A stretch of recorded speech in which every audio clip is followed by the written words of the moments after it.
Olá, seja bem-vindo, esse aqui é o Terceiro Sinal, eu sou Adalberto Rohr, sou ator, iluminador e professor de teatro e hoje vou falar para vocês um pouco sobre interpretação de teatro e interpretação de vídeo.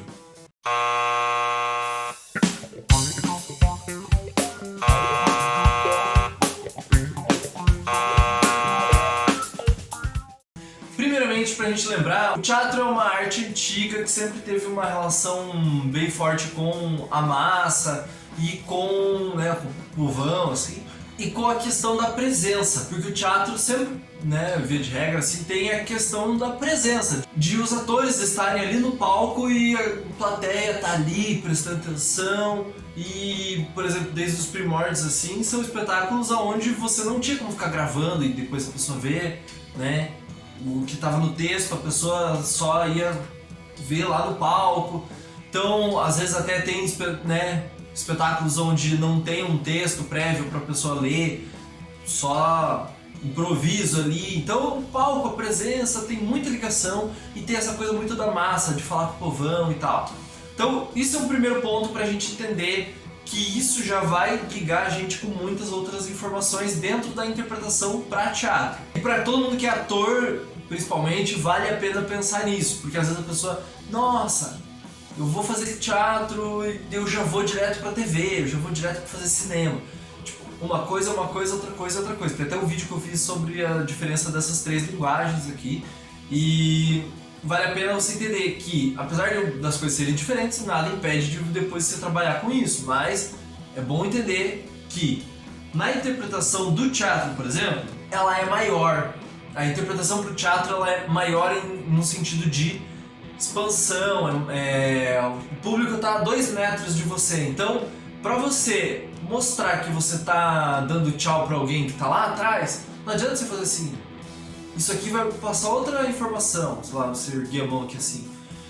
Pra dar tchau, você tem que erguer a mão, Então ela é maior nesse sentido, é muito mais expansivo os movimentos. Ou se você for um movimento bem mínimo, ele ainda tem que ter uma qualidade de movimento, tem que ter uma expressividade maior, porque tem que dar pra enxergar. Porque se você for pensar numa pessoa que tá a 2 metros, às vezes essa pessoa enxerga tranquilo. Mas e se você está apresentando num teatro onde a última fila fica, sei lá, a 30 metros quase de distância ali? Como que você vai fazer nesse teatro um movimento onde a pessoa lá longe vai ver você? Então tem que ser um movimento grande. Assim como o movimento tem que ser grande, o corpo ele tem uma dimensão relativamente pequena. Apesar do corpo do ator no teatro ter uma expressividade grande ali e tal, se você tem um cenário de 2 metros de altura e você tem um ator de 1,60 m, a pessoa consegue ter uma dimensão daquilo aí. E aí você vê de longe, então o corpo daquele ator dentro do cenário não é tão grande assim, não aparece tanto. Então, quanto mais distante, menor vai parecer o corpo do ator em relação ao palco, principalmente conforme o palco for grande ou o cenário for com bastante espaço. Então, o corpo do ator ali ele tem uma outra dimensão com relação ao que tamanho que ele tem. Enquanto se você for pensar no cinema, ou no vídeo, independente se for cinema, TV, o que for, essas duas questões que eu já falei já vai ser muito nessa de dimensão de espaço e corpo, assim, vai ser muito diferente. Porque o movimento e o corpo na frente de uma câmera, ele é muito diferente. O corpo ele tem que ser menor.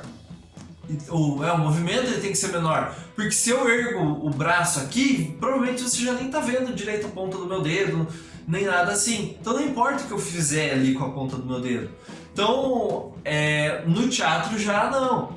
E pro vídeo, se eu coloco a câmera nesse posicionamento onde está aqui agora, o meu corpo em relação ao cenário, ele tem uma dimensão maior do que se tivesse uma câmera, sei lá, a 2 metros de distância. Quando você vê, por exemplo, aquelas cenas de filmes onde tá vindo uma imagem aérea, assim, tem uma pessoa andando na rua, a pessoa tá minúscula.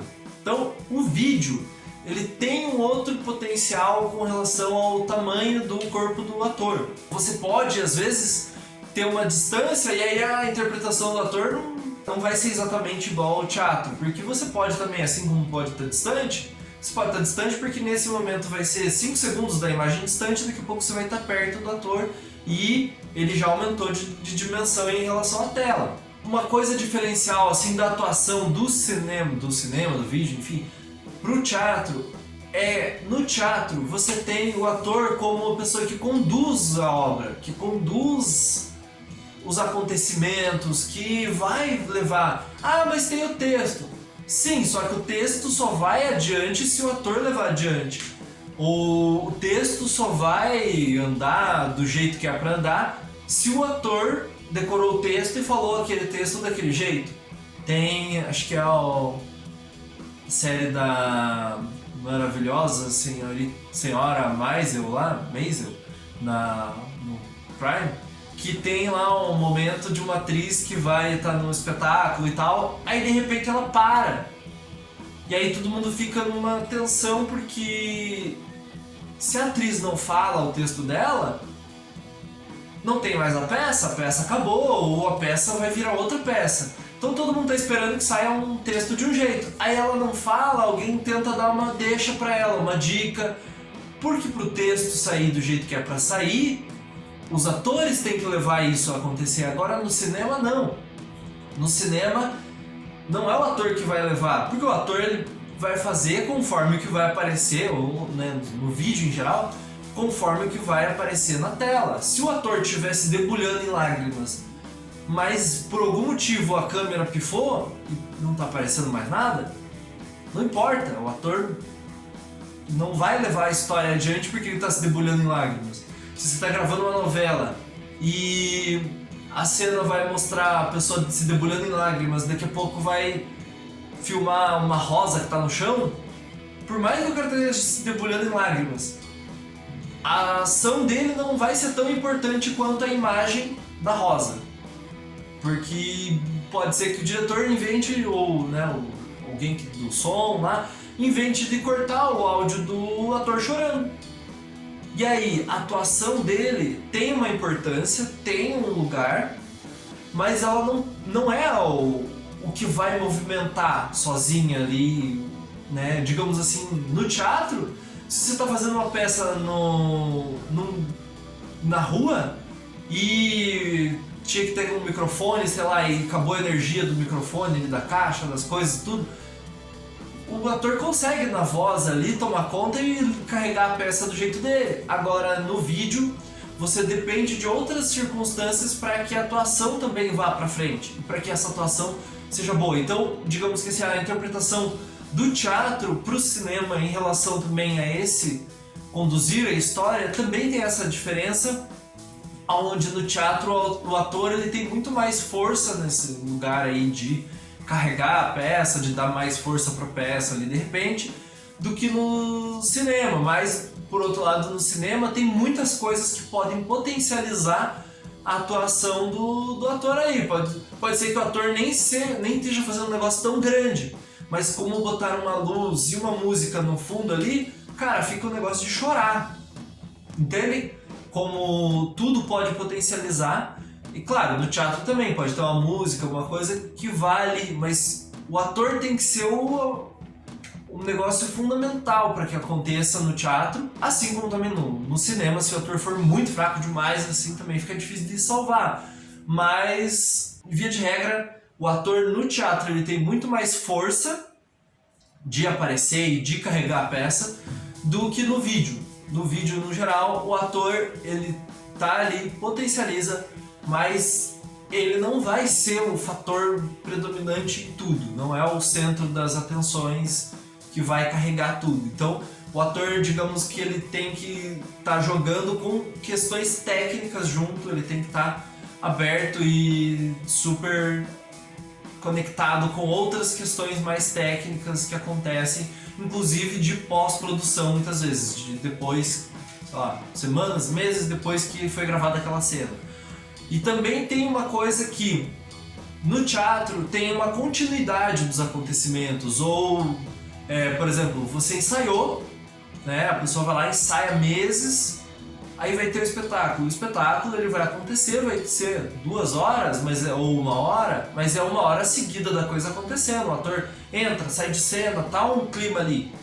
Então ele tem uma energia de continuidade que ele tem que estar ali se relacionando. No cinema, no vídeo, em qualquer área audiovisual assim, gravada, né? O ator ele não vai ter necessariamente essa continuidade da coisa.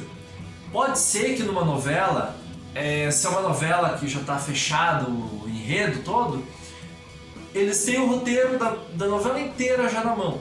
Eles sabem que vai ser, digamos, né, a produção da novela, sabe que é mais produtivo para eles gravarem uma cena da morte de não sei quem no primeiro dia de gravação.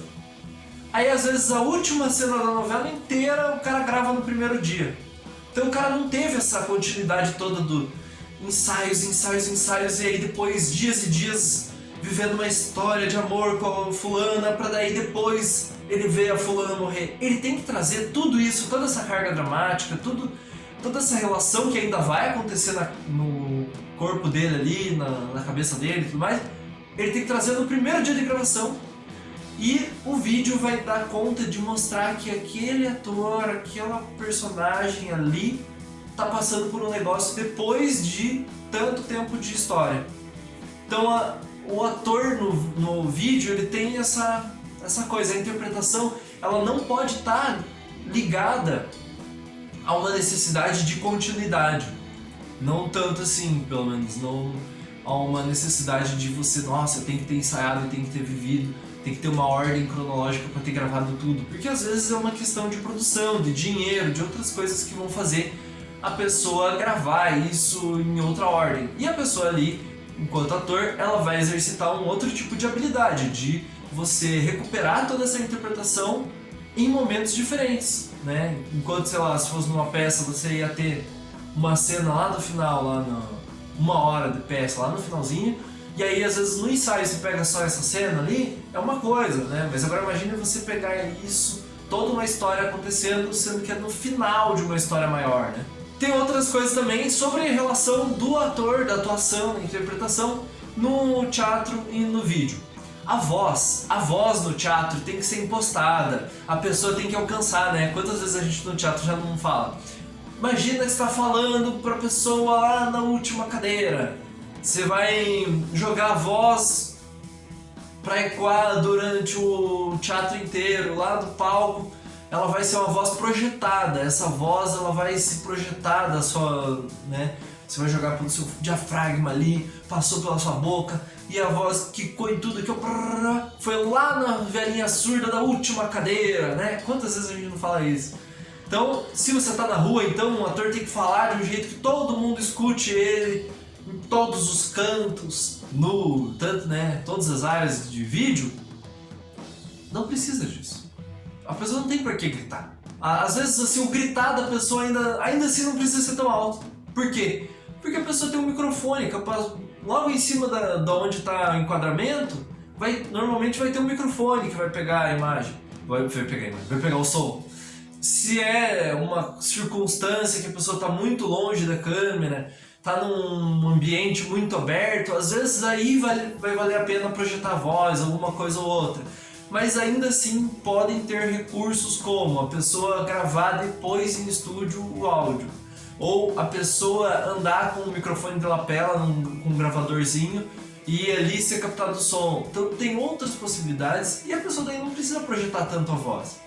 Então a interpretação com relação a essas características de voz também traz a gente, né, tudo isso no geral, traz a gente para pensar assim, que o teatro, desde sempre, essa relação que eu falei lá no começo da massa e da troca, tem uma questão de evolução com estéticas,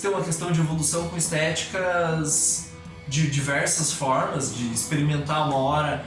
Você pode variar tanto num espetáculo de teatro, o cara tá sendo super expansivo, em outro tá sendo muito introvertido.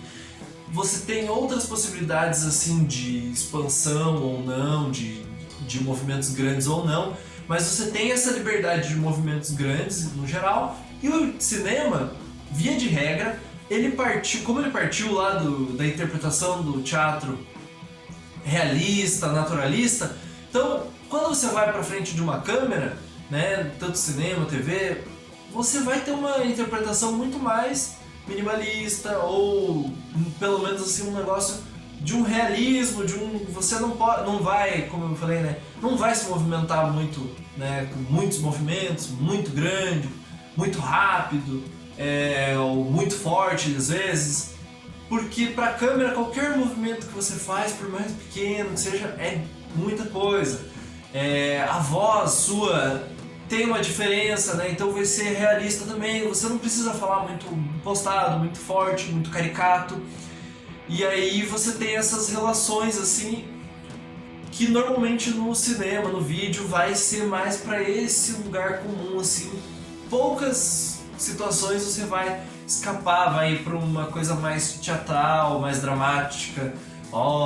No melodrama, por exemplo, de, né, novelas, assim, muitas vezes daí você tem uma interpretação muito mais caricata ou muito mais dramática de tudo, mas é uma questão muito mais aí de um estilo específico, mas que ainda assim não é tão quanto se fosse numa comédia, numa farsa ou num melodrama, assim, no teatro, né? Também temos a questão, para finalizar, de que na atuação pro teatro você tem uma troca, que eu disse também no começo, que é uma troca do ator, que, né, o Grotowski vai falar no livro dele, acho que no Em Busca do Teatro Pobre, se não me engano, vai ter falando sobre essa troca das pessoas e tal.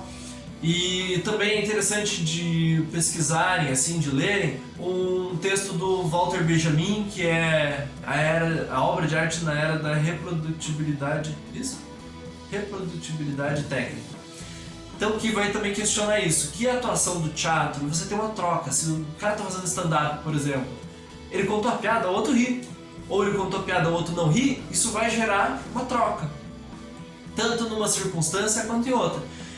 O fulano caiu no chão e disse, eu morri, sei lá, ou alguém entrou e falou, eu morri não, pode ser. Mas enfim, aí simbolizou que ele morreu. A reação das pessoas, tanto que seja de comoção, de chorar, de rir, de ficar nervoso, bravo, qualquer reação que seja, vai gerar uma troca com o ator vai ser impactado de alguma forma e isso vai modificar positivamente, negativamente, enfim, mas vai modificar o próximo passo do ator dentro do palco, se ele vai atuar mais empolgado, menos empolgado, se ele vai fazer um negócio que vai fazer a galera sentir mais raiva ainda ou não. Agora no filme você não tem essa troca com, né, no vídeo você não tem a troca com o espectador. Você não tem como saber a reação da pessoa. Você pode estar fazendo um vídeo e a pessoa tá super achando triste. E aí você tá achando, nossa, tá sendo motivador aqui, ó. Tá sendo alegre o negócio. E a pessoa do outro lado tá tipo sofrendo. Ou você pode estar fazendo um negócio super engraçado e você acha que tá sendo sério. Só que no vídeo não tem como você saber, só se, digamos assim, é um vídeo que foi pro YouTube e alguém comentou alguma coisa. Ou depois um filme saiu e a crítica disse, fulano tava engraçado no papel do vilão. E aí é uma diferença grande que tem da atuação do teatro para a atuação do vídeo. Que você tem no vídeo que confiar muito mais, por outro lado, no que diz a equipe técnica em volta de você, no que diz o diretor. Então, assim, se você acha que as pessoas estão falando assim, não, tem que ser um negócio bem triste, bem dramático, sofrido, e aí você vai lá e faz isso e a pessoa fala, tá ótimo, você é obrigado, de certa forma, no vídeo, a confiar nos outros, assim, por isso. No teatro, por mais que alguém fale, tá bem triste aquela cena, tô achando que todo mundo vai chorar naquela hora. Se você entrou no palco, fez aquilo, todo mundo riu, você sabe que não tá dando pra chorar naquela hora. Então, o teatro ele tem também a interpretação para teatro, você tem que ter esse feeling, né, essa percepção, esse sentimento do que a plateia tá me dando em troca.